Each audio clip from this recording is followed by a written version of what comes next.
नमस्कार, मी पूजा विचारे. मोठं व्हायचंय मला या कार्यक्रमात आपलं सर्वांचं स्वागत. एखाद्याची स्मरणशक्ती अचाट असते, ती आपल्याला प्रभावित करत असते. त्यासाठी व्यक्तीनं नेमकं काय काय केलं असेल याचे आडाखे बांधायला आपण सुरुवात करतो. त्यानं किंवा तिनं बदाम खाल्ले असावेत की काय, आणखी काही केलं असेल का, असे अनेक प्रश्न आपल्याला पडत असतात. आजही नागपूरच्या दैनिक सकाळमध्ये प्रकाशित झालेल्या एका बातमीनं या प्रश्नांना पुन्हा एकदा हवा दिली आहे. वैष्णवी पोटे या 12वीच्या विद्यार्थिनीनं 10 मिनिटात 100 शब्द सुलट्या उलट्या मधूनच अशा कुठल्याही क्रमानं लक्षात ठेवण्याचा राष्ट्रीय विक्रम रचल्याची बातमी होती. तिने हे कसं साधलं याची उत्सुकता तुम्हाला पण आहे, मलाही तेवढीच आहे. त्यामुळे आजच्या चर्चेत तिला आणि तिच्या मार्गदर्शक वैशाली कोडे यांना सहभागी करून घेत आहोत. त्या दोघी नागपूरमधून सहभागी होत आहेत. याशिवाय कोल्हापुरातून प्रयोगशील शिक्षिका मनीषा पाटील आणि मानसशास्त्रज्ञ डॉक्टर प्रदीप पाटकर आपल्या कार्यक्रमात सहभागी होत आहेत. पहिली मी चर्चेला सुरुवात करते, पण पहिल्यांदा वैष्णवी तुला असं विचारायचंय, अभिनंदन तुझं, पण मला खूप एक्साइटमेंट आहे की तू हे नेमकं कसं केलं ते पहिलं आम्हाला सांग. सगळ्यात पहिले तर मी व्हिज्युअलायझेशन अँड इमॅजिनेशन यूज केलं. त्याच्यामध्ये 100 ऑब्जेक्ट्स जे दिले होते ते मी दुसऱ्या ऑब्जेक्टशी लिंक करून त्यांना मेमोराइज केले होते, व्हिज्युअलाइज पण केलं. अजून मग रॅन्डमली कोणतेही ऑब्जेक्ट विचारल्यावर मी ते आन्सर करू शकली, असेंडिंग अँड रिव्हर्स पण. नेमके यूज केलं होतं. अच्छा, ते कसं नेमकं तू केलंस आणि त्याच्यात नेमके कोणते शब्द होते, तुला काही आठवते ते सांगू शकशील काही? फर्स्ट पोझिशनवर पेंट, नंतर सेकंड वरती clock, third marker, 4 scissor, 5 mixer, 6 sun, 7 lipstick, 8 pillow, 9 tub, 10 ball, 11 pumpkin, 12 cap, 13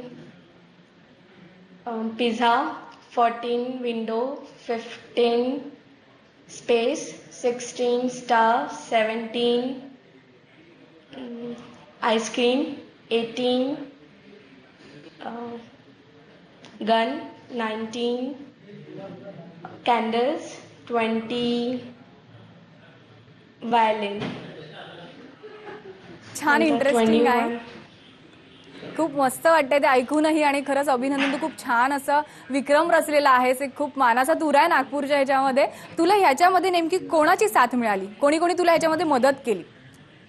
Vaishali मॅमने सगळ्यात पहिले हेल्प केली. त्यांनीच म्हटलं रेकॉर्ड बनवायला ट्राय करायला. नंतर पॅरेंट्स, फ्रेंड्स, फॅमिलीने पण खूप हेल्प केली. ते रोज मला 100 वर्ड्स द्यायचे, अजून मी ते मेमोराइज करून दाखवायची. नक्कीच खूप छान असं आहे. वैशाली मॅम तुझ्या बाजूलाच बसलेल्या आहेत. मॅम, तुम्ही कसं तिला मदत केली आहे त्याच्याबद्दल आम्हाला थोडं सांगा.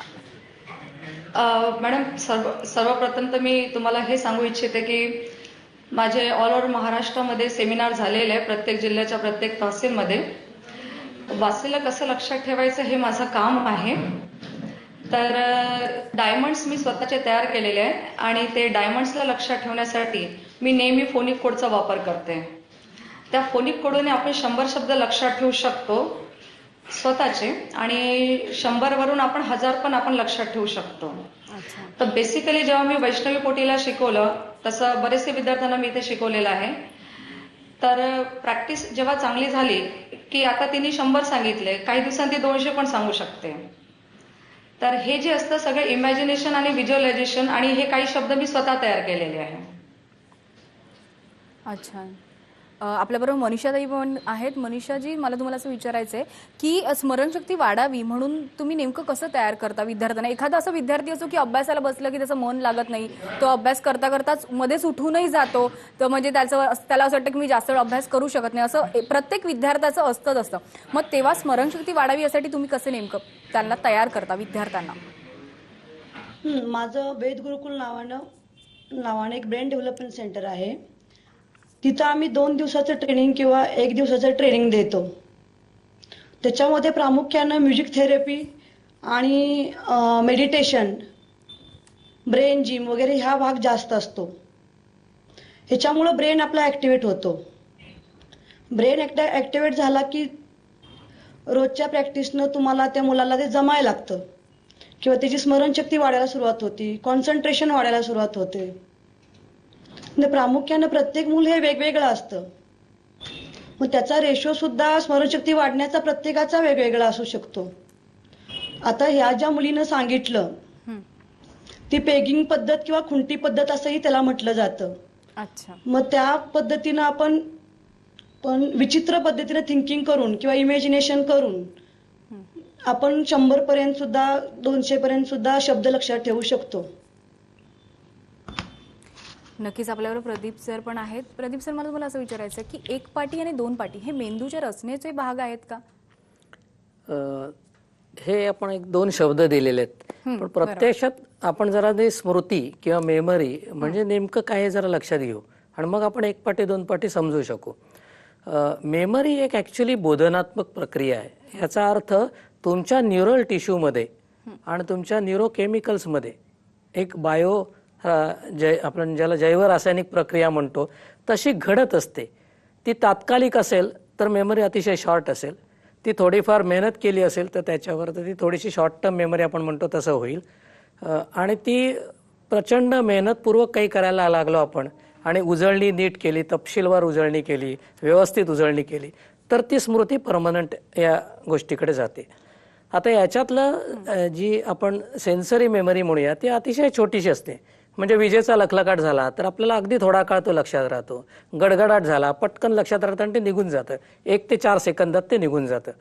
दुसऱ्या बाजूला अल्पकालिक मेमरी आहे. अल्पकालिक मेमरीमध्ये काय होतं तर साधारणतः एक 7 प्लस मायनस म्हणजे 8, 9 किंवा 6, 7 असे एवढ्याच वस्तू लक्षात राहू शकतात आणि त्या 20 सेकंदच लक्षात राहतात. त्यानंतर ते पुढे राहायला पाहिजे असतील तर त्याच्यावर काही प्रक्रिया कराव्या लागतात. ज्या उजळणीच्या किंवा आत्ता जी तंत्र सांगितली गेली त्या तंत्रांच्या प्रक्रियेतून आपण ते लॉंग टर्म मेमरीकडे जातो, म्हणजे दीर्घकालिक स्मृतीकडे.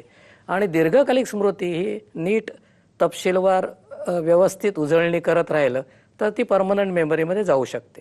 हे सगळंच अतिशय कठीण, क्लिष्ट आणि तरीही साध्य करता येण्यासारखं आहे. आता या जे मुलीने दाखवले तसं की ही तंत्र वापरली की आपल्याला हे साध्य करता येणार आहे. आणि आपण जेव्हा अभ्यासाच्याकडे जाऊ त्यावेळेला अभ्यासातल्या म्हणजे अध्ययन प्रक्रियेतले काही अडथळे आणि काय गोष्टी नेमक्या वापराव्यात हे पण आपण समजून घ्यायला पाहिजे. नक्कीच आपल्यावर मनीषा ताई आहेत. मनीषा ताई, मला तुम्हाला असं विचारायचं आहे की एखाद्या विद्यार्थ्याचा कॉन्फिडन्स खूप लूज असतो किंवा स्मरणशक्ती पण थोडीशी त्याला त्रास होत असतो.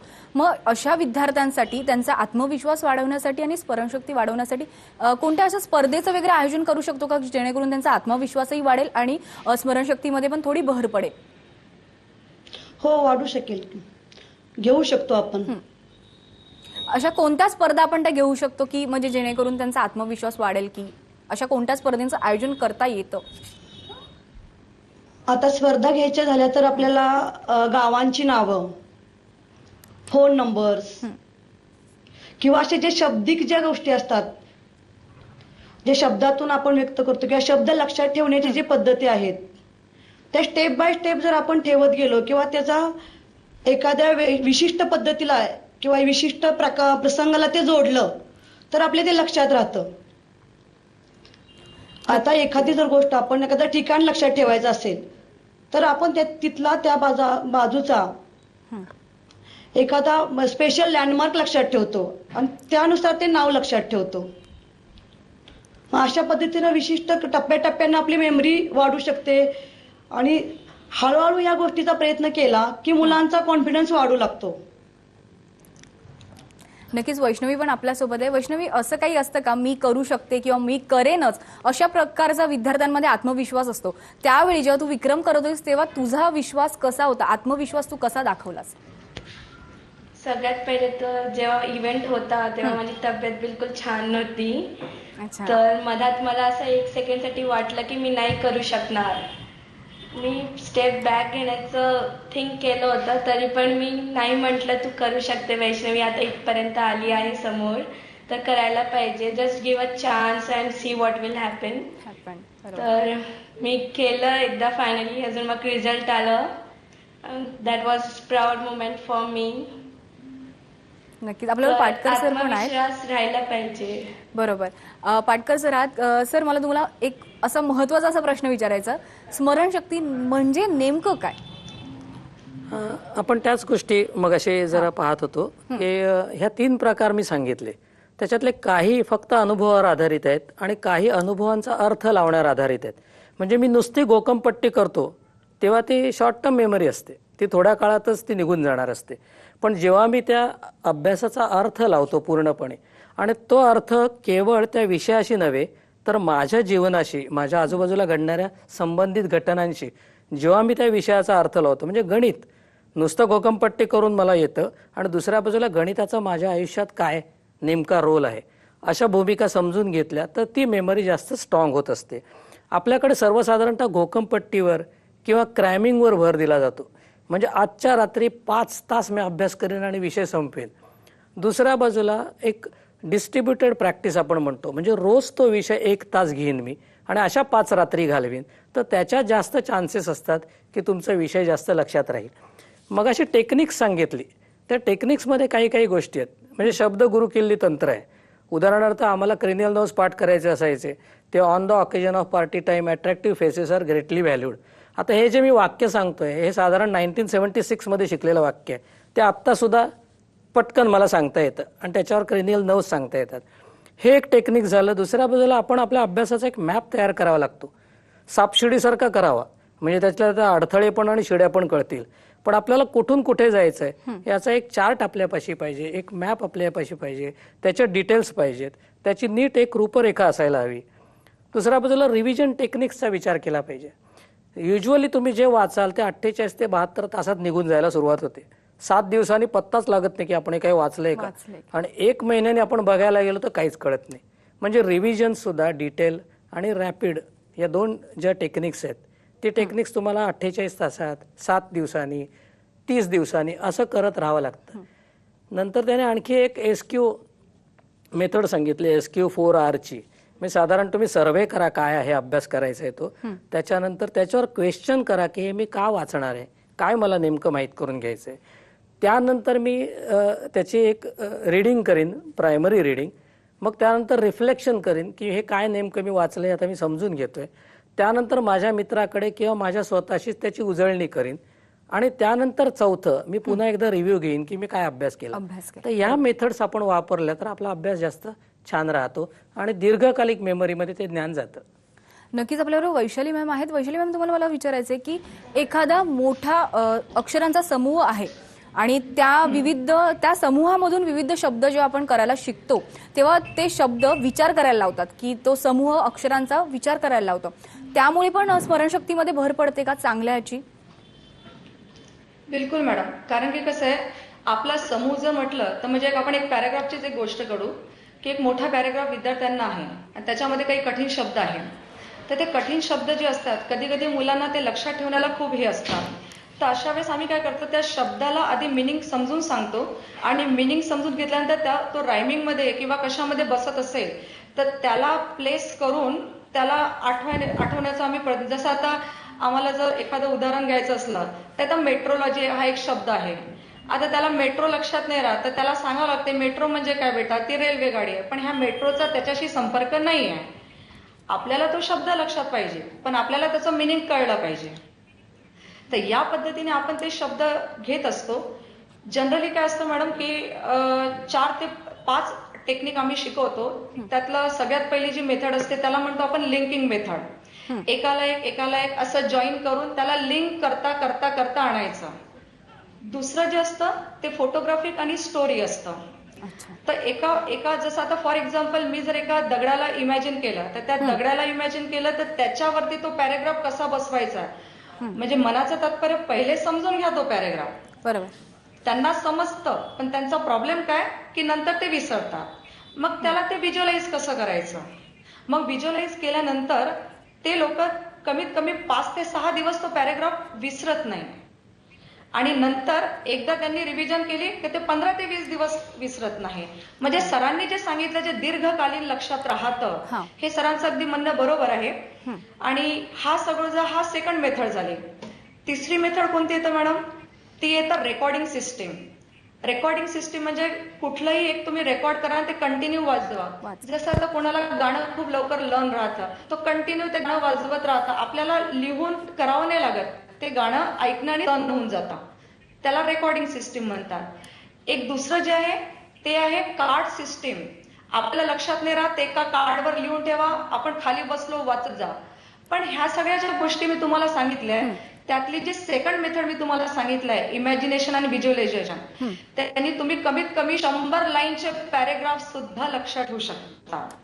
हे तर वर्ड्स आहे, आपल्याला पॅरेग्राफ लक्षात ठेवायचं आहे. मुलांचा प्रॉब्लेम काय तर पॅरेग्राफ कसं लक्षात ठेवायचं, आन्सर पॅटर्न कसं लक्षात ठेवायचं, पॅरेग्राफ कसे लक्षात ठेवायचे, केमिकल कशा लक्षात ठेवायच्या, ह्या सगळ्या ज्या बाबतीत आहे हा सेकंड मेथड वरती आमचा जास्त भर, आणि त्याच्यासाठीच मी माझे स्वतःचे शब्द तयार केलेले आहे.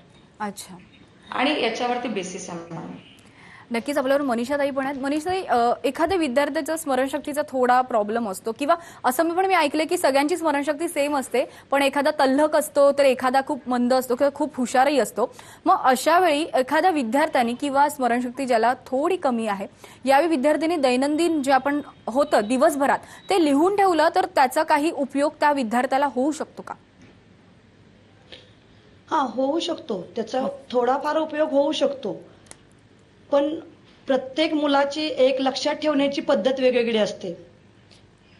ते असे असते की प्रत्येकाला, काही लोकांना ऐकलं की लक्षात राहतं, काही लोकांना पाहिलं की लक्षात राहतं, आणि काही लोकांना एखादी गोष्ट प्रॅक्टिकली केल्यानंतर लक्षात राहतं. आता आज विज्ञानानं किंवा काही नवीन टेक्नॉलॉजी आली सायकोलॉजीच्या, त्याच्यामधून आता आपल्याला हे जाणून घेता येतं की आपल्या मुलाचं नेमकं स्टाईल कोणते आहे, त्याला कोणत्या पद्धतीने जास्त लर्निंग होतं, ग्रास्पिंग होतं. हे जर पाहून आपण जर त्याच्यावर त्याला टेक्निक आपण वापरले तर ते जास्त फायद्याचे ठरतील. अच्छा, कारण ज्याला ऐकून जास्त समजतं किंवा लक्षात राहतं त्याला काय पाहायची काही जास्त जरूरत नसते, बरोबर. आणि ज्याला पाहून लक्षात राहतं त्याला ऐकून लक्षात राहिलं याची गॅरंटी नाही देता येत. नक्कीच. आपल्यावर वैष्णवी पण आहे. वैष्णवी, तू हा जो विक्रम रचलेला आहेस त्यावेळी तू कोणत्या विषयाचा जास्त अभ्यास केलास? ह्याच्यासाठी काही विषयाचा अभ्यास नाही केला, फक्त 100 वर्ड्स घेत होते मी सगळ्यांकडून, अजून मग ते मेमराईज करून त्यांना दाखवत होती. मग स्कूलमध्ये फ्रेंड्सला सांगत होती की द्या तुम्ही वर्ड्स, अजून ते मग 1-2 घंटे लावायचे द्यायला. अच्छा, अजून मग मी त्याला 10 मिनिट्समध्ये मेमराईज करून दाखवायची, अजून स्वतःलाच टेस्ट करायची, मग अनालायझ करायची स्वतःला की कुठे चुकत आहे, काय मिस्टेक कमिट केली, अजून त्याला मग कसं सुधारायचं अँड ऑल.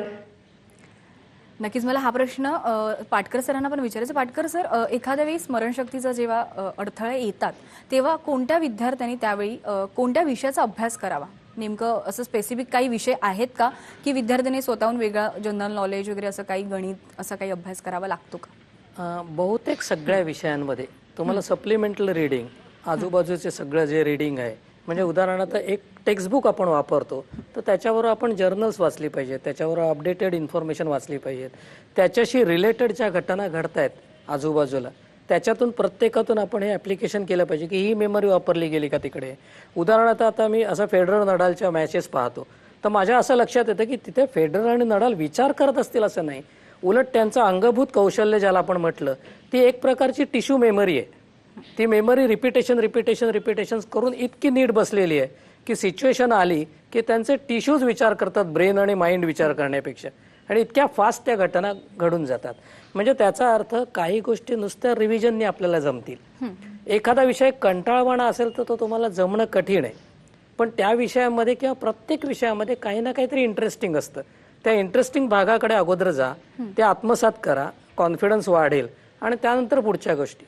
म्हणजे स्वयंपाक शिकायचा असेल तर चहा शिका, काही सरबत सूप शिका, आणि त्याच्यानंतर तुम्ही मुख्य जेवणाला हात घाला. असं केलं तर मला वाटतं ते जमणार आहे. तसंच काही बाबतीत आपल्याला ना आपण अर्थहीन आणि विस्कळीत माहिती जमा करतो एखाद्या विषयाची आणि त्याचा उपयोग होत नाही. उलट तुमच्या नोट्स अतिशय नीट, तुम्ही जर नोट्स नीट ठेवायला शिकलात, तुम्ही चार्ट्स वापरायला शिकलात, तुम्ही व्हिज्युअल्स मगाशी म्हटलं तसं व्हिज्युअल मेमरी वापरलीत, तुम्ही ऑडिटरी मेमरी वापरू शकता, म्हणजे टेप रेकॉर्डरवर सगळं टेप करून ते ऐकणं. अशा प्रकारे शोध घ्यावा लागतो की माझी मेमरी नेमकी कुठे कुठे स्ट्रॉंग आहे. हे एक. दुसऱ्या बाजूला या सगळ्या गोष्टी मगाशी मी म्हटलं तसं जैव रासायनिक प्रक्रिया आहेत, त्या होतात, घडतात आणि पुन्हा निघून जात असतात, म्हणून मेमरी जात असते. मेमरी ट्रेस किंवा मेमरी मॉलिक्यूल तुम्हाला सतत तयार करत राहावा लागतो, आणि म्हणून काही काळाआधी रिव्हिजन्स, उजळणी ही करावीच लागणार आहे. मानसिक अनेक अडथळे आहेत एकंदर अभ्यासाच्या बाबतीत. आळस मोठा प्रकार आहे आणि आळस हा डिसइंटरेस्टमधून, बोर्डमधून तयार होतो. काही मुलं खूप थकतात अतिशय विचित्र पद्धतीने आणि अतिशय जास्त अभ्यास करून. म्हणजे रात्री 1 पर्यंत करायचं, मग 4ला उठायचं, मग करायचं. या सगळ्या प्रोसेसमध्ये मेंदूला ही सगळी इन्फॉर्मेशन प्रोसेस करणं, ती ठेवणं, त्याचा अर्थ लावणं आणि पाहिजे तेव्हा रिट्राईव्ह करणं हे सगळं जमत नाही. कॉम्प्युटरला जमत नाही. तुम्ही भरपूर डेटा टाका आणि कॉम्प्युटर स्लो होतो, तर तसंच मेंदू पण स्लो होणार. या सगळ्या प्रक्रियांना जरा समजून घेणं महत्वाचं आहे. नक्कीच. मनीषाताई, मला असं विचारायचं की मी वाचताना असं वाचलं होतं की व्यायाम केल्याने पण स्मरणशक्ती इम्प्रूव्ह होण्यामध्ये मदत होते. असं खरंच काही असतं का? हा, होऊ शकतं. ते होण्याचे कारण म्हणजे आपलं शरीर जेवढं सुदृढ असेल तेवढा आपला मेंदूही तरतरीत राहतो आणि मेंदूला जास्तीत जास्त ऑक्सिजनचा पुरवठा झाल्यानंतर आपली मेमरी सुद्धा वाढू शकते. अच्छा. वैशालीताई, मला विचारायचं तुम्हाला की वर्गात किंवा विद्यार्थ्यांचा जो समूह असतो तेव्हा एखाद्याची स्मरणशक्ती तल्लख असते, तर की एखादा प्रश्न उत्तर देताना थोडा कुठेतरी मागे पडतो, तर अशा वेळी विद्यार्थ्यांना स्मरणशक्ती कशा पद्धतीनं साथ देत असते? कधी कधी काय असतं मॅडम, शाळेमध्ये पुष्कळ काही असे हुशार विद्यार्थी असतात की जे फास्टमध्ये आन्सर करतात. ज्यांना आन्सर करता येत नाही, काही काही कसं बोलून दाखवतात, कोणी वाचून दाखवतात आणि कोणी जे आहे त्यांना येतं पण ते बोलू शकत नाही, असे पण काही विद्यार्थी असतात. पण जनरली मी माझा अनुभव असं बोलते की जेव्हा खूप स्कॉलर मुलं असतात, पटापट आन्सर सांगतात, तर त्या ग्रुपमध्ये जर काही विद्यार्थी असेल, त्यांचं फास्टमध्ये सांगण्याचं बघून त्यांची जी मनाची शक्ती असते ती एवढी कमी होते का मी बोलेल तर माझं पडेल तर नाही, मला येणार तर नाही, त्या भीतीने ते मागे मागे येत असतात. ते हुशार नसतात असं नाहीये, हुशार सगळेच असतात.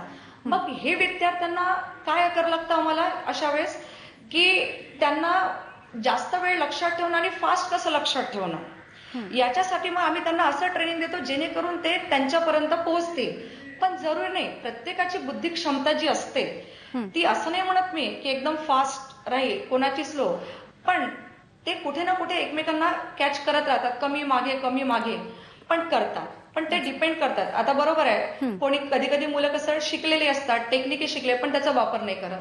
बरोबर. काही मुलं असे असतात की रटून अभ्यास करतात, पण हे जेव्हा रटलेले मुलं पुढे जातात ना, पुस्तक वाढत जातात. पुस्तक वाढले की मग आता पुस्तक वाढले तर रटणार किती, रटू तो थकणार. मग हे काय करतात, हे मुलं मागे येतात. तर आमचं म्हणणं कसं आहे, मागे न येता तुम्ही आधीपासूनच असं शिका लहानपणापासून की जेणेकरून पुस्तकं किती येऊ, काही येऊ, आपली घेण्याची कॅपॅसिटी असली पाहिजे. मॅडम, एक सिंपल उदाहरण मी तुम्हाला देते. आता माझ्याकडे हा एक ग्लास आहे आणि एक माझ्याकडे एक समजून घ्या की एक काहीतरी एक टब आहे आणि मी हे कंटिन्यू यात पाणी ओतत आहे. पाणी संपलं, समजा मी बॉटलनी पाणी टाकतच आहे, थोड्या वेळाने काय होईल मॅडम, की त्या टब मधलं पाणी ओव्हरफ्लो होईल आणि मी बॉटल टाकूनच जाईल, बॉटल टाकतच जाईल. म्हणजे हा टब काय म्हणतो, माझी घेण्याची कॅपॅसिटी आहे, राहत नाही त्याला, मी काय करू. बरोबर. तसंच आपल्या मेमरीचं आहे, माझी घेण्याची कॅपॅसिटी आहे, राहत नाही त्याला, मी काय करू. मग राहत नाही म्हणजे काय नाही राहत, अननेसेसरी गोष्टी आपण स्टोअर ठेवतो. पहिले आपल्याला ह्या अननेसेसरी गोष्टी काढायच्या. जेव्हा आपण अननेसेसरी गोष्टी काढू तेव्हाच त्या नवीन गोष्टी आपल्यामध्ये एंटर होईल. तर हा आपल्या मुलांना कॉन्फिडन्स लेवल त्यांचा वाढवायचा. मग यांचा हा जो लेवल, जेव्हा यांना मग आम्ही अशा पद्धतीने सांगतो की आता हे काढायचं कसं, काढायचं म्हणजे सिंपल, जेव्हाचं काम तेव्हा करा. बरोबर. नाही तर आपण काय करतो, मला कपडे धुवायचे, मला असं करायचंय, आपण आज रोज 10 विषय निवडतो, हे करायचंय, त्यातले आपण मॅडम 2च काम करतो. मग 8 कामाचं लोड आपल्यामध्ये असतं. कशाला लोड, कशाला घ्यायचा, करायचंय ना बिलकुल तुरंत करायचा, विषय मोकळा, मेमरी खाली ठेवायची, मग नवीन गोष्टी घ्यायच्या. हे अशा कंटिन्यू घेतलं की त्या मुलाचाही कॉन्फिडन्स लेवल वाढतो आणि तो दुसऱ्याला कम्पीट इझिली करू शकतो. नक्कीच. खूप छान असं उदाहरण पण तुम्ही दिलंय ते, आणि मस्त, म्हणजे खूप मार्गदर्शन मिळणार असं ते उदाहरण होतं. पाटकर सर आहेत. पाटकर सर, मला विचारायचंय की स्मरणशक्तीमध्ये मन आपलं जे असतं तिथे नेमका किती त्याचा रोल असतो? इनफॅक्ट मन हे मेंदूची एक प्रक्रिया आहे आणि मेंदूच्या ज्या प्रक्रिया, त्याच्यातल्या काही प्रक्रियांचा आविष्कार म्हणजे मन, आणि त्याच्यातलं एक प्रक्रिया म्हणजे स्मरणशक्ती किंवा आठवणं वगैरे हे जे म्हणतो आपण ते. त्यामुळे मगाशी म्हटलं तसं मेंदूचा मनाशी आणि त्यामुळे स्मरणाशी डिरेक्ट संबंध आहे. आणि म्हणून ते शरीराचं न्यूट्रिशन चांगलं असावं लागतं, तर मेंदूचं न्यूट्रिशन चांगलं राहील, तर तुम्हाला आठवेल चांगलं वगैरे असं आहे. दुसऱ्या बाजूला मला एक सांगायचं होतं, आत्ता मगाशी बोलता बोलता आपण तो विषय निघाला. अभ्यास आणि उजळणी ह्याच्यामध्ये काही गोष्टी घडतात आणि त्यामुळे अभ्यास विसरायला होतं. म्हणजे उदाहरणार्थ मी एक तास अभ्यास करतो, मग मी म्हणतो आता मी सॉलिड अभ्यास केला, आता मी 15 मिनिटं TV बघेन किंवा 15 मिनिटं व्हॉट्सॲपवर जाईन. आता हे जेव्हा मी करतो तेव्हा सगळ्यांना असं वाटत असतं की मी एक रिलीफ मिळवतोय, पण प्रत्यक्षात मी माझ्या अभ्यासाची जी इन्फॉर्मेशन आत टाकली आहे ती प्रोसेस करण्याच्या मध्ये एक व्यत्यय आणतं आणि सुपर इम्पोज करतो अनदर मेमरीज गेम्सच्या असतील या. ते रिलॅक्सेशन नसतं. तुम्ही शांत राहिलात, मग अशी म्हटलं तसं मेडिटेशन केलं, फक्त श्वासाकडे लक्ष देणं आणि रिलॅक्स होणं तरी चालेल, पण तुम्ही मेंदूला दुसऱ्या करमणुकीकडे एक्सपोज केलं तर गडबड होते. मुलं असं करतात की दिवसभर अभ्यास करतात आणि रात्री सिनेमा बघून येतात. मग मेंदूला असं वाटतं की रात्री बाकीचा अभ्यास बाजूला ठेवा आणि तो सिनेमा नीट मेमरीमध्ये घाला. हा सुपर इम्पोजिशनचा प्रकार आहे. दुसऱ्या बाजूला काही मुलांमध्ये ना पुढचं पाठ आणि मागचा सपाट असं आपण म्हणतो तो प्रकार होत असतो की जसं ते पुढे पुढे शिकत जातात तसं मागचं मागे राहून जातं आणि पुढचंच आठवत राहतं. हा प्रकार जो आहे त्याच्यात सुद्धा प्रॉपर रिव्हिजन टेक्निक्स वापरणं हे महत्त्वाचं असतं. ते जर नीट वापरत राहिलं तर असं सपाट होणार नाही. आणि तिसरी गोष्ट, जे कराल त्याला त्याच्यातला अर्थ शोधला नाही तर ती घोकंपट्टी ठरेल, त्याचा उपयोग होणार नाही. नक्कीच आपल्याबरोबर मनीषाजी, मला तुम्हाला आता विचारायचं आहे की असं की बाजारात अनेक अशी पुस्तकं आली आहेत की स्मरणशक्ती वाढवायची ती कशी वाढते, अशी अनेक पुस्तकं बाजारात उपलब्ध आहेत, तर त्याचा खरंच फायदा होतो का आणि ती मुलांना उपयुक्त आहेत? आता प्रत्येक पुस्तक कोणत्या टाईपचं आहे, त्याच्यामध्ये त्यांनी कोणती टेक्निक दिलेल्या आहेत आणि मुलं ते रेग्युलरली यूज करतात का. कधी कधी असं होतं बाजारात भरपूर काहीतरी येत असतं, पण तुम्ही त्याचा वापर किती योग्य पद्धतीनं करताय हे जास्त महत्वाचं आहे. त्याचा फायदा पुस्तक विक्रेत्यांना नक्कीच होत असणार. अच्छा, विद्यार्थ्यांना त्याचा आणि विद्यार्थी पण त्याचा कसा अनुभव घेतात, असं काही वेगळं असतं का त्याच्यात की खरंच त्याचा फायदा होतो?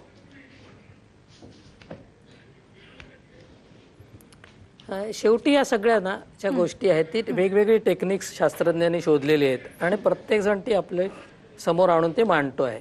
त्याच्यातला जो माणूस अतिशय सिन्सिअरली त्या मुलांकडून हे सगळं करून घेईल त्या मुलांना तो फायदा होणार आहे.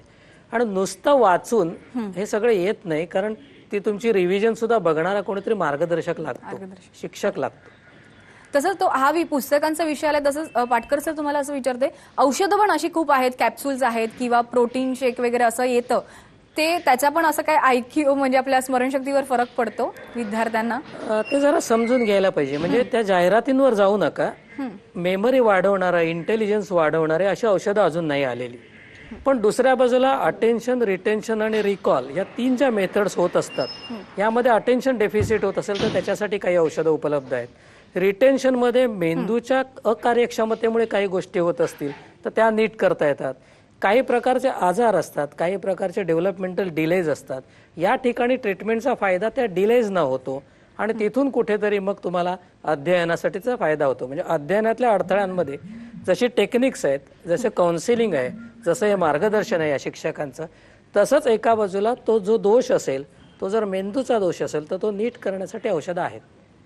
नक्कीच खूप आपला विषय मोठा आहे, आपल्याला खूप बोलायचं आहे, पण कार्यक्रमात वेळ झाली छोट्याशा ब्रेकची. लगेचच परत येते, लगेचच ब्रेक घेते. आता मोठं व्हायचं मला घेते मध्ये एक छोटासा ब्रेक.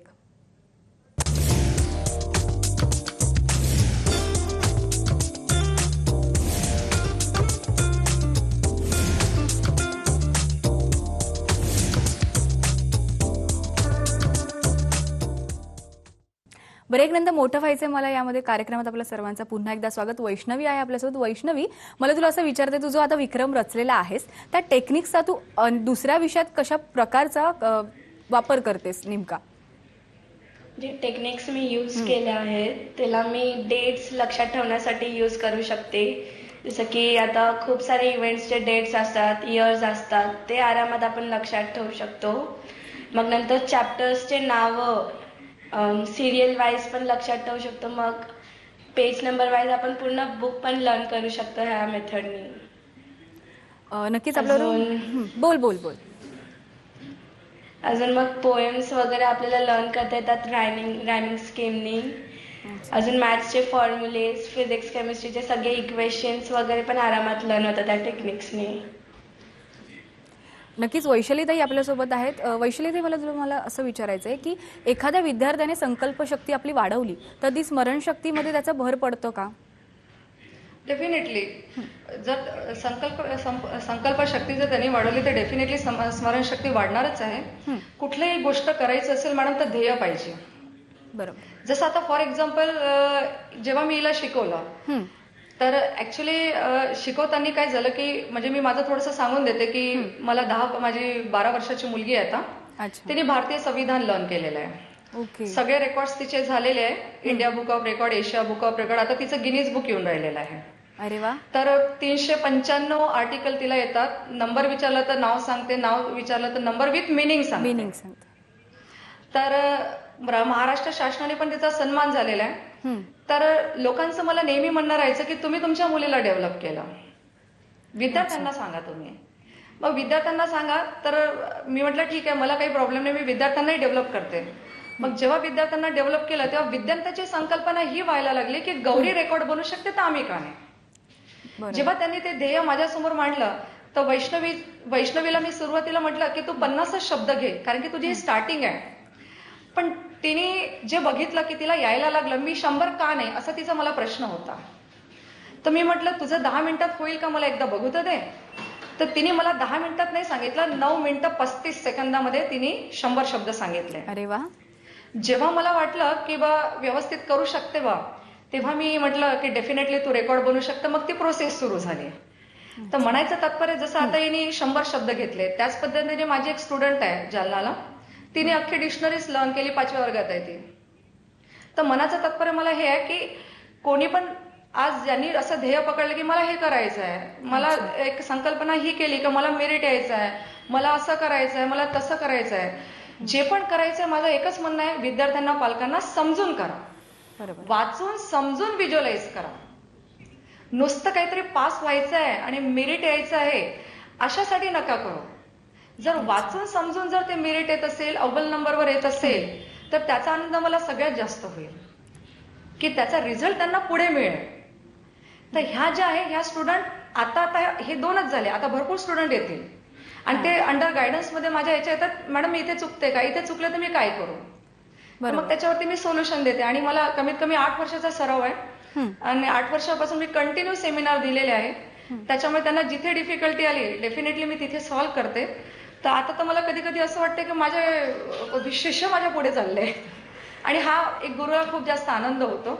आज वैष्णवी माझ्या समोर बसलेली आहे, मला माझी स्टुडंट म्हणून मला जास्त आनंद होत आहे ऍज अ गुरु, तिची आई. आणि मी लोकांना माझं हेच म्हणणं आहे की उद्या जर माझ्या मुलीचा कोणी रेकॉर्ड तोडला तर सगळ्यात जास्त आनंद मला होईल, कारण की मी तिची आई आहे आणि त्या विद्यार्थ्याची मी गुरु आहे. दोन्हीकडून माझं जिंकणंच होईल. तर म्हणून संकल्पना ही जी गोष्ट आहे, संकल्प कुठलेही संकल्प करणं हे पहिले महत्वाचं आहे मॅडम, आणि ते डेफिनेटली करायला पाहिजे. नक्कीच. मनीषाताई पण आपल्याबरोबर, आपण संकल्पशक्तीवर बोलतोय. मनीषाताई, नेमकं विद्यार्थ्याला एखाद्याची संकल्पशक्ती वाढवायची असेल तर नेमकं त्या विद्यार्थ्यानं काय करावं? संकल्पशक्ती असलीच पाहिजे. मॅडमनी खूप छान सांगितलं. कारण जोपर्यंत तुमच्याकडे कोणतं गोल नसतं, कोणतं ध्येय नसतं, तोपर्यंत तुम्ही त्या दिशेने योग्य प्रकारे जाऊ नाही शकत. आणि आता ह्याच्यात सुद्धा आम्ही आता आमच्या ट्रेनिंगमध्ये पहिल्यांदा काय करतो, तर आम्ही पहिल्यांदा त्या मुलाचा इनबॉर्न टॅलेंट काय आहे ते सर्च करतो. अच्छा. आणि ते टॅलेंट एकदा सर्च केल्यानंतर आम्हाला लक्षात येतं की या मुलाची मेथड काय आहे, हा कोणत्या प्रकारे पुढे जाऊ शकतो. प्रत्येकाचं नेचर हे वेगवेगळं असतं आणि त्या नेचर प्रमाणे त्याला पुढे न्यावं लागतं. जसं आता उदाहरणार्थ काही लोक डॉमिनंट असतात. या लोकांना स्वतःच्या मर्जीनं सगळं करायला आवडतं आणि हे खूप ध्येयष्टिक असतात किंवा ध्येयवेडी असतात. महत्वाकांक्षा खूप असते त्या मुलांना. त्याच पद्धतीनं जर तुम्ही स्टेडी लोकांचा विचार केला तर त्यांना दुसऱ्या लोकांनी पुश करावं लागतं. त्यांच्याकडे टॅलेंट असतं, त्यांच्याकडे पॉसिबिलिटी असते, ॲबिलिटी असते, पण ते स्वतःहून पुढे यायला तयार नसतात. त्यांना जर योग्य प्रकारे जर सपोर्ट मिळाला, गायडन्स मिळाला किंवा इन्करेज केलं तर ते चांगल्या प्रकारे आपलं काम करू शकतात. आणि कोणतंही ध्येय असल्याशिवाय माणसाला पुढे जाता येतच नाही. बरोबर आहे. त्यामुळे ध्येय पहिल्यांदा त्यांनी निवडलं पाहिजे. निवडलं पाहिजे. सगळ्या विद्यार्थ्यांना खरं म्हणजे तर ध्येय निवडल्याशिवाय पुढे जाता येत नाही, हे खरंच आहे. आपल्या कार्यक्रमात एक फोन आलाय, औरंगाबादहून संकेत बोलतात. संकेत, आपला प्रश्न विचारा. मॅम, माझा प्रश्न आहे की मी थोड्या वेळ म्हणजे आता जे लर्न केलेलं आहे ते माझं थोड्या वेळ तात्पुरतं लक्ष राहतं, पण थोड्या वेळाने मी ते समजा परीक्षेला जायचं आहे थोडं, मग जेव्हा मी परीक्षेत लिहितो तेव्हा मी सगळं ब्लँक होऊन जातो. यावर उपाय काय? अच्छा, नक्कीच. पाटकर सर, तुम्ही या प्रश्नाचं उत्तर देऊ शकाल? हा रेग्युलर प्रश्न आहे संकेत.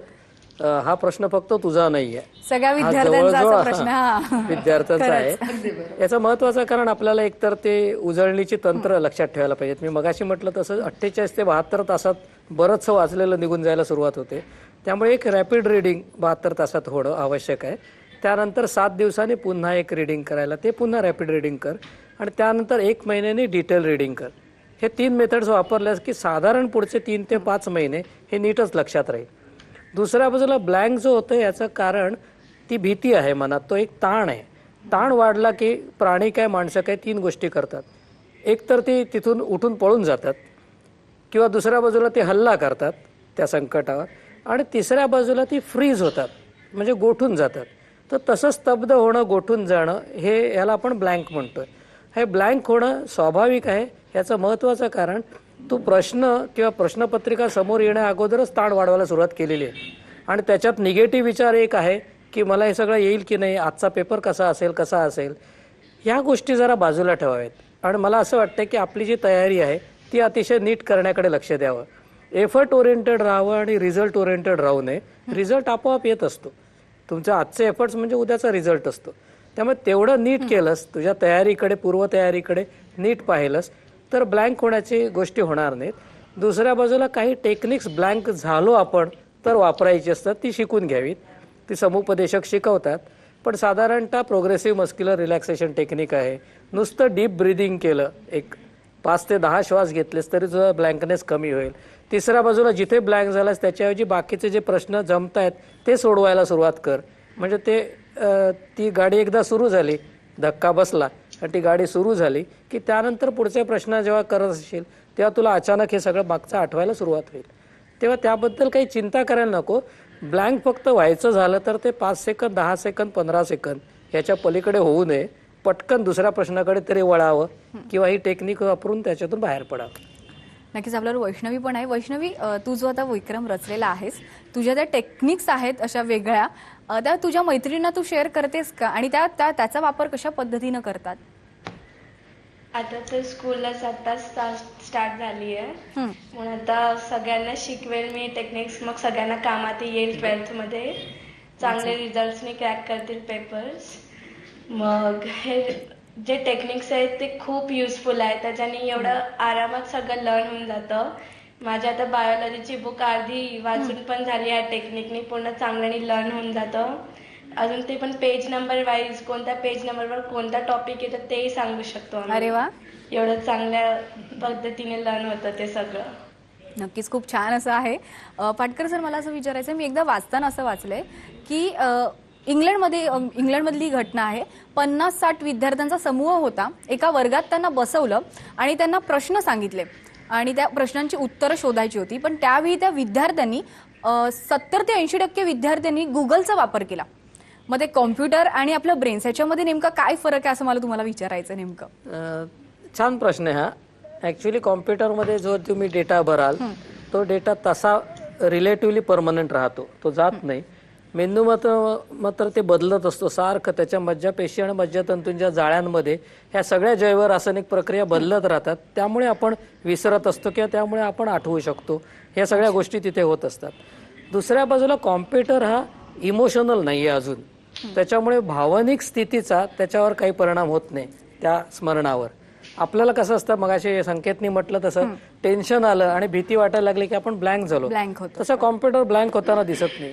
तिसऱ्या बाजूला आणखी एक गंमत आहे. तुम्ही कॉम्प्युटरला ॲब्सर्ड प्रश्न विचारा, विक्षिप्त प्रश्न विचारा, कॉम्प्युटर तरी सुद्धा त्याच मेथडनी शोधत शोधत शोधत जाईल आणि कुठेतरी थांबेल. मेंदू मात्र तुम्हाला सांगेल हा ऍब्सर्ड क्वेश्चन आहे. म्हणजे उदाहरण देतो की औरंगजेबाचा टेलिफोन नंबर सांगा, तर आपण म्हणणार लगेच की कसला हा प्रश्न आहे, याला काय अर्थच नाहीये. पण कॉम्प्युटर शोधायला सुरुवात करणार. त्यामुळे गुगल सर्च ही जरी मेथड असली आणि ती अतिशय सोपी वाटत असली तरी गुगल एक काम करतं की ज्ञानसंपादनाची प्रक्रिया जी व्हायला पाहिजे तुमच्याकडून ती तो थांबवतो आणि रेडीमेड उत्तर देतो. त्यामुळे मला त्याच्यात थोडासा धोका असा वाटतो की एखादी गोष्ट शोधण्याची शिकण्याची जी प्रक्रिया आहे ती अख्खी बायपास करू नये. गुगल तुमचा हा सगळं शोधाची प्रक्रिया थांबवतं आणि ते शोधाचं प्रशिक्षण म्हणजे शिक्षण आहे ना. बरोबर. त्यामुळे ते शिक्षण नाकारतो आपण गुगलला विचारून. बरोबर. तसं करू नये. नक्कीच आपल्याला फोन आलाय कार्यक्रमात. दीपिका बोलतात ऐरोलीवरनं. दीपिका, आपला प्रश्न विचारा. मी दीपिका तायडे ऐरोली नवी मुंबईवरनं बोलते. हा, बोला. माझी मुलगी 7 वर्षाची आहे. ती 2nd क्लासला आहे. पण तिचं आम्ही असं बघितलं आहे की तिला शाळेत शिकवलेलं सगळं समजतं. तिला ती गोष्ट सगळी हे होते, पण ती जेव्हा तिला विचारलं ती गोष्ट की हे काय झालं, तर ती अशी पटकन उत्तरं देऊ शकत नाही की हे झालेलं म्हणून. तिला ते रिकॉल करायला जरा वेळ जातो तेवढं. आणि जर शाळेतलं एक्झामच्या टाइमला जर एक क्वेश्चन विचारले तर ती ते ओरली उत्तर देऊ शकत नाही, पण ती लिहू शकते ते व्यवस्थित. तर तिच्या त्या स्मरणशक्तीमध्ये असं आम्हाला वाटतं की कुठेतरी ती थोडीफार उणीव आहे की तिने पटकन उत्तरं द्यावी लागली. तर अशा एवढ्या लहान मुलांसाठी काय केलं पाहिजे, की काय असं प्रोग्राम हे केला पाहिजे? पाटकर सर. एक तर आपण पूर्णपणे चिकित्सा केल्याशिवाय या प्रश्नाचं उत्तर देऊ शकणार नाही. त्या केसला आपल्याला पाहावं लागेल. पण दुसऱ्या बाजूला मला असं वाटतं की 7व्या वर्षी 5व्या वर्षी ही जी प्रश्नांची उत्तरं तिने आधी इतर मुलांप्रमाणेच सगळी दिली पाहिजेत असं जरा धरू नये. मला असं वाटतं की ती पहिली प्रक्रिया दोषपूर्ण आहे की तो त्या स्वभावाचा एक भाग आहे हे बघायला पाहिजे. आणि प्रत्येक मूल एकाच स्पीडनी नसतं वाढत. काही मुलं पहिल्यांदा फास्ट प्रोग्रेस करतात आणि नंतर स्लो होतात. काही जण अगोदर स्लो असतात आणि नंतर फास्ट होतात. काही जण वर खाली होत असतात, पण एका पर्टिक्युलर लेवलला ती पोहोचणार. त्याच्यात अध्ययन प्रक्रियेत अडथळे काय आहेत ते पाहायला पाहिजेत. दुसऱ्या बाजूला हा प्रश्न जो विचारलात की ती ओरली ते सांगू शकत नाही आणि लिहिते मात्र, याचा अर्थ ओरली समोर असलेल्या जे काही परिस्थिती आहे, जे काही माणूस आहे, परिस्थिती आहे, त्याला उत्तर देणं त्याला कठीण जातं. आणि ते बऱ्याचदा नॉर्मल असू शकतं 7व्या वर्षी. म्हणजे उदाहरणार्थ तुम्ही 2.5व्या वर्षी इंटरव्ह्यूला उभं करणार प्रिन्सिपलच्या समोर आणि प्रश्न विचारणार आणि मग त्याला त्या मुलाला स्ट्रेंजर्स एन्झायटी असते, ते ब्लँक होतं, ते आईच्या मागे लपतं. हे एक्झॅक्टली त्यांनी केलं पाहिजे, हे नैसर्गिक आहे. आणि ते जर बाजूला उभं राहून खाडखाड उत्तर देऊ लागलं तर आपण काहीतरी जबरदस्ती प्रक्रिया केलेली आहे असं मला वाटत राहतं. तर या 7व्या वर्षाच्या मुलीकडे उत्तरं पाहताना तिला जर उत्तरं येत असतील तर त्याचा अर्थ तिचा इंटेलिजन्स चांगला आहे. एक्सप्रेशनमध्ये काय गडबड होते ती थोडी बघावी लागेल. नक्कीच. आपल्यावर वैशालीताई मला विचारायचं की विद्यार्थ्यांची एखाद्याची पॉझिटिव्ह अशी स्मरणशक्ती असते किंवा निगेटिव्ह, किंवा त्यांचा विचार करण्याचा पण तसंच असतं की मी नाहीच करू शकत, मला जमणारच नाही. मग अशा वेळी विद्यार्थ्यांना पॉझिटिव्ह वेकडे कशा पद्धतीनं न्यावं लागतं? जनरली हा अनुभव पुष्कळ विद्यार्थ्यांमध्ये असतो की निगेटिव्हली खूप लोक विचार करतात ऍज कम्पेअर टू पॉझिटिव्ह. तर अशा वेळेस आम्ही काय करत असतो, त्यांना एक एक्सपेरिमेंट देत असतो की बा हे शब्द जसा वैष्णवीने सांगितले, तर वैष्णवीने सांगितले तर तिला डायमंड्स येतात. आता त्याला डायमंड्स एकदम शिकवण्यापेक्षा आमचे एक राईम मेथड आणि शेप मेथड म्हणून आहे. तर ते इतकं सिम्पल आहे की ते जर त्यांना शिकवलं आणि त्यांना उत्तर सांगता आलं की सगळ्यात पहिले आम्ही त्यांच्यामध्ये आत्मविश्वास निर्माण करतो की तू हे करू शकतो. आणि जेव्हा त्याला वाटतं की मला यायला लागलं, त्याच्यामध्ये आत्मविश्वास निर्माण झाला, मग आम्ही त्या नेक्स्ट स्टेपवर त्याला नेऊन कशा पद्धतीने आपण लक्षात ठेवलं पाहिजे या प्रक्रियेकडे घेऊन जात असतो. तेव्हा कुठे त्याची निगेटिव्हिटी ही पॉझिटिव्ह मध्ये कन्वर्ट व्हायला लागतं. नाहीतर मुलांचं मला नेहमी म्हणणं असते, मला सर लोक म्हणतात किंवा मला मॅडम लोक म्हणतात की तुला येत नाही, असं नाही तसं नाही, ते आम्हाला सांगतात. आता शाळेत काय होतं ते मला माहित नाही राहत, पण त्यांची ती मेंटल बुद्धी त्यांनी ते साठवून ठेवली असते की मला येत नाही. मग ते येत नाही हे पहिलं मनातून काढावं लागेल. मग मनातून काढावं लागेल तर काही मुलं अशी त्यांच्यामध्ये भीतीवाले असतात की ते तसे विचार करतात. काही हे विचार करतात की आई वडील म्हणतात तुला येतच नाही, तर ते पकडून ठेवतात मला खरंच येत नाही, तूच म्हणजे बाकीचे हुशार आहे बा. मग हे सगळ्यांची अशी स्टडी झाली की मग त्यांना त्या पद्धतीने घेता येतं आपल्याला की त्यांना पॉझिटिव्हिटीमध्ये कसं आणायचं. तर ते आम्ही राईम शेप मेथडने त्यांना घेऊन येत असतो जनरली. म्हणजे छोटी छोटी यश, छोट्या छोट्या यशाची चव दिली हा, तर माणूस थोडा मोटिवेट होतो आणि पुढच्या गोष्टींकडे जायला सुरुवात करतो. अच्छा. दुसऱ्या बाजूला आपण जरा घरी बघूया. घरी आपण मुलीला स्वयंपाक शिकवतो, मुलांना अजून तुम्ही शिकवत नाही, पण तो शिकवायला सुरुवात करा लवकर. अच्छा. सगळ्यात स्वयंपाक करणाऱ्या मुली मिळणार नाही. पण आपण पहिल्यांदा चहा, मग सूप्स, त्यानंतर काही पदार्थ, पोहे वगैरे असं शिकवत शिकवत हे ट्रेनिंग आपण प्रत्येक घरात देत असतो. आणि तीच ती मेथड आहे की छोटं छोटं यश अगोदर मिळू देत, छोटं छोटं कौतुक करा, थोडा आत्मविश्वास वाढवायला सुरुवात होईल आणि त्यानंतर कॉम्प्लेक्स क्लिष्ट प्रॉब्लेम्स हळूहळू पुढे घेऊन जा. मनीषाताई, अनेक विद्यार्थी असे शॉर्ट टर्म मेमरी किंवा लॉंग टर्म मेमरी अशा असतातच. मग त्या विद्यार्थ्यांना कसं हाताळायचं असतं? प्रत्येकाची मेमरी सिस्टीम वेगळी असते. कुणाला अगदी शॉर्ट टर्म मेमरी असते, कुणाची लॉंग टर्म मेमरी असते. पण आता आम्ही जे करतो त्याच्यामध्ये आमच्या ट्रेनिंगमध्ये प्रामुख्यानं काय होतं, मेडिटेशन आम्ही जास्त त्याच्यावरती भर देतो. कारण काय होतं की प्रत्येक मुले जन्मता वेगळं असतं आणि आजूबाजूची लोक किंवा पालक त्याला हे करू नको, तू ते करू नको, अशा पद्धतीनं बोलले की त्या मुलाचा कॉन्फिडन्स लेवल तिथूनच कमी व्हायला सुरुवात होते आणि नंतर ह्या सगळ्या प्रोसेस सुरू होतात. मग किंवा एक शाळेची भीती त्यांच्या मनामध्ये. आता प्रत्येक मुलांना 8 प्रकारच्या बुद्धिमत्ता असतात. त्यापैकी ज्या मुलामध्ये जी बुद्धिमत्ता चांगली असते ती गोष्ट चांगली लक्षात ठेवू शकतो आणि जी गोष्ट त्याला ती अवघड वाटते ती तो जास्त काळ लक्षात नाही ठेवू शकत. मग त्यामुळे त्यांना फक्त कॉन्सन्ट्रेशन, मेडिटेशन या गोष्टी मुलांना शिकवल्या पाहिजेत. किंवा आपलं भारतीय संस्कृतीमध्ये ओंकार ध्यानला जास्त महत्व आहे. एक 10 मिनिटं रोज ओंकार ध्यान करू द्या, त्यांना बरेच आजार वगैरे सुद्धा कमी होतात. आणि घरातल्या सर्वांनीच म्हणावं ते. आणि पालकांनी निगेटिव्ह बोलूच नाही. एखादी गोष्ट अवघड असेल तर तू या पद्धतीनं करू शकतोस किंवा थोडा मोठा झाल्यानंतर तू करू शकतोस असं आपण बोलू शकतो. पण ते तुला येत नाही, तुला जमणार नाही, अशा निगेटिव्ह गोष्टी बोलल्यानंतर मुलाचा एक तर कॉन्फिडन्स लेवल लूज व्हायला सुरुवात होती आणि मला हे नाही येऊ शकत, हे माझ्या लक्षात नाही राहू शकत.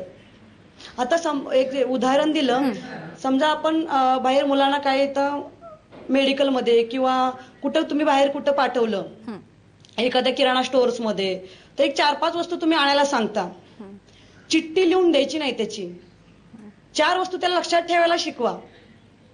असं करत करत हळूहळू त्याला त्या गोष्टी लक्षात ठेवण्याची जी सवय आहे ती लागू शकते. आता मेंदूचं एक असं असते की तुम्ही जर रोज वापरला तर त्याला धार येते.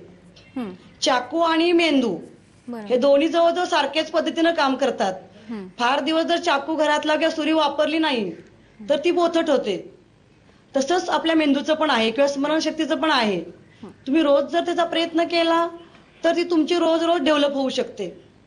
मग अजून काही स्ट्रेस असेल, आता भावनिक त्याला काही प्रॉब्लेम असेल तर मग तिथं तो थोडासा मागे येतो. असं नाही की त्याची स्मरणशक्ती कमी आहे. बरोबर. मग त्यामुळे मुलांना हॅपी ठेवलं पाहिजे. पालकांनी सगळ्यात महत्वाचं पॉझिटिव्ह राहणं, स्वतः मुलांना पॉझिटिव्ह ठेवणं आणि पेशन्स ठेवणं हा सगळ्यात जास्त महत्वाचा भाग आहे. या बाबतीत थोडंसं मला एक सांगावं असं वाटेल की मेडिटेशन, रिलॅक्सेशन, ओंकार ध्यान वगैरे या सगळ्या मेथड्स ज्या आहेत त्या मेथड्सला अजून सायंटिफिक एव्हिडन्स मिळालेलं नाही की ते मेमरी किंवा बुद्धिमत्ता चांगली करतात की नाही. त्यामुळे तो एक थोडासा आपण भाग लक्षात घेऊया. रिलॅक्सेशनचा उपयोग हे जे आतलं लिम्बिक सिस्टीम आहे, अॅनिमल ब्रेन फायरिंग जे आहे ते कमी करायला मदत करतं आणि त्यामुळे वरचं कॉर्टेक्स आहे ते विचार करू शकतं.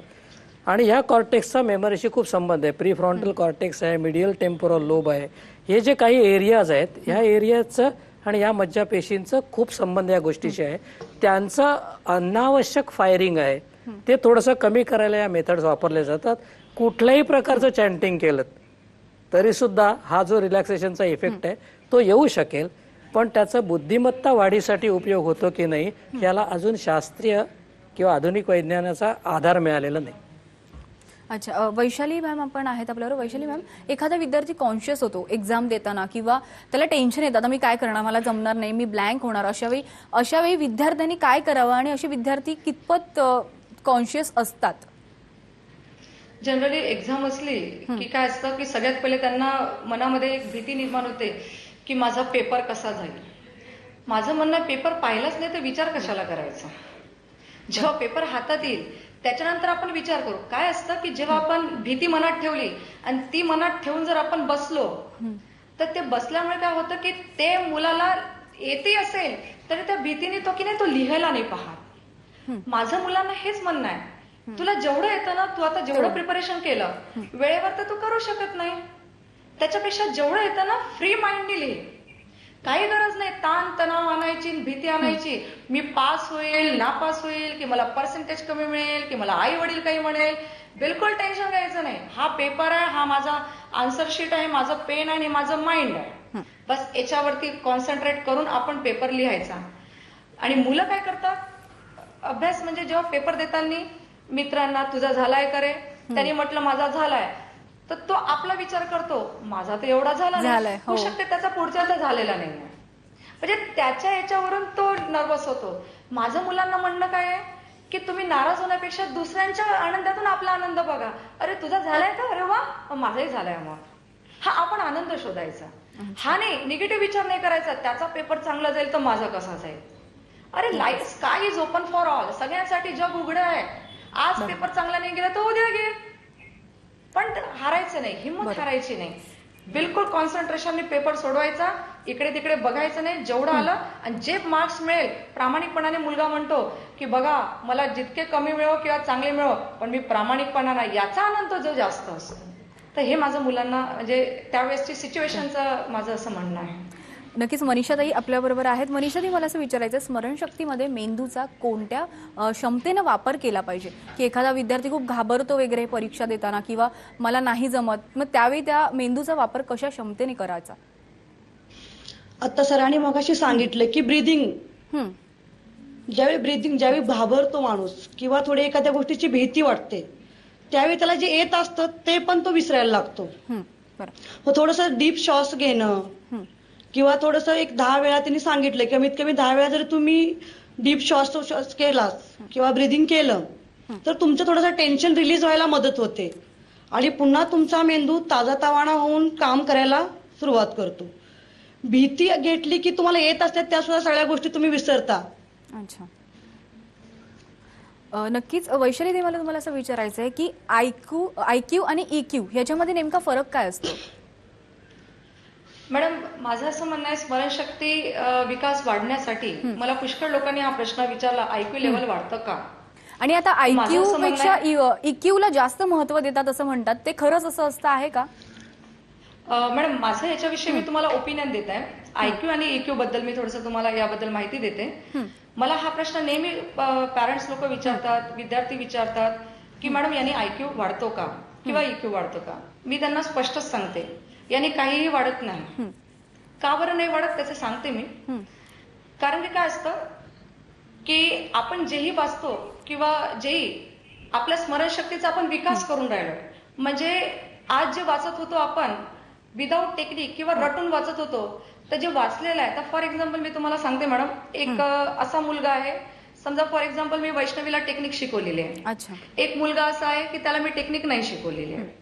सेम पॅराग्राफ मी त्याला देते, सेम पॅराग्राफ मी हिला देते. 5 दिवसानंतर मी त्याला विचारते तो पॅराग्राफ. तो 5 दिवसानंतर 5 लाईन मधून फक्त 2 लाईन सांगते, 3 लाईन तो विसरला. 10 दिवसानंतर विचारते तर 5 लाईन कम्प्लिटली तो विसरला. म्हणजे मुलगा रटू तिथेच आहे. आम्ही काय करतो, हाच पॅराग्राफ मी हिला 5 दिवसांनी विचारते, ही सांगते. 10 दिवसांनी विचारते तर ही सांगते, एखादी लाईन वरती जाईल खालती सांगेल, पण 11व्या दिवशी मात्र हिला वाचावं लागेल. म्हणजे तिला 20 दिवस लक्षात राहील. म्हणजे काय, या मुलाने जे वाचलं तो तिथेच थांबला कारण की तो रटलेला होता. हिने काय केलं, वाचलं तर ते लॉंग टर्म पर्यंत कसं लक्षात ठेवायचं, जे सरांनी म्हटलं दीर्घ, तर लॉंग टर्म पर्यंत कसं लक्षात ठेवायचं हे काम आहे. याने कुठलाही IQ वाढत नाही मॅडम, EQ वाढत नाही. फक्त तुमचा टाइम जो असतो, मनाचं तात्पर्य की तुमचा वेळ वाचला तर तुम्ही बाकीचे सब्जेक्ट करू शकता. हे माझं ओपिनियन आहे आणि मी जे काही गाईडलाईन देते हे प्रॅक्टिकल बेसिसवर देते, जो माझा अनुभव आहे. तर ह्या सगळ्या गोष्टी, आणि ते मेहनतीवर पण असते, मेहनतीशिवाय काही नाही मॅडम. नक्कीच कार्यक्रमात म्हणजे कार्यक्रम संपण्याची वेळ झालेली आहे. खरं तर आजचा विषय होता स्मरणशक्ती वाढवता येते का. आज आपण पूर्ण वेळ ही चर्चा केली. खरंच वाढवता येते. विद्यार्थ्यांनी जर हिंमत नाही हारली, पॉझिटिव्ह राहिले आणि हॅप्पी राहिले आणि पालकांनी पण पेशन्स ठेवले तर नक्कीच विद्यार्थ्यांची स्मरणशक्ती वाढवता येते. या कार्यक्रमातून आज ते क्लिअर झालेलं आहे. सर्व मान्यवरांचे खूप खूप आभार. खूप छान उदाहरण आणि खूप छान मार्गदर्शन केलं त्याबद्दल खूप धन्यवाद. मोठं व्हायचंय मला या कार्यक्रमात वेळ झाली इथंच थांबण्याची. नमस्कार.